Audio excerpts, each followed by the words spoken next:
ওই দেব আমার নিয়ে যাকা না, আর মার জ্বালা সহ্য হইতেছে না। আরে তোর তো এখনো বয়সই হয় নাই, আগে বয়সটা হোক তারপরে নিয়ে যাম। না আমারে আজকেই নিয়ে যা, আমি অহনই যাম। আরে বাবা আমি তোর কইছি তো নিয়ে যাম, তোর 18 বছর টাকা হইতো দে। আচ্ছা থাক আমি এখন যাই। হ্যাঁ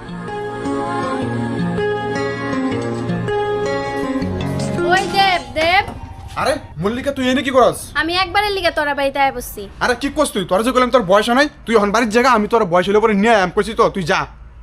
না আমি আইছি তো আইছি, আমি আর বাড়ি যেতাম না। আর যদি বাড়ি যাই আমার ডেড বডি যাইব।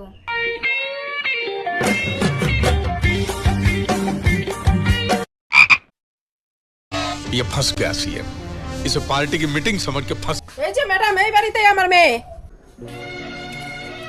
ওই তুই এই মেয়েরে কিডন্যাপ করলি কেন? আরে ম্যাডাম আমি আর কিডন্যাপ করি নাই তো, এত আপুসে আইছে। আরে জিগাও তুমি। ওই তুই কি এর সাথে আপুসে আইছস? হ আমি আপুসেই আইছি। দেখছো ম্যাম আমি কইছি না আপুসে আইছে। কিন্তু ম্যাম এর তো 18 বছর হয় নাই। তার মানে তুই এর কিডন্যাপই করছস? চল চলো।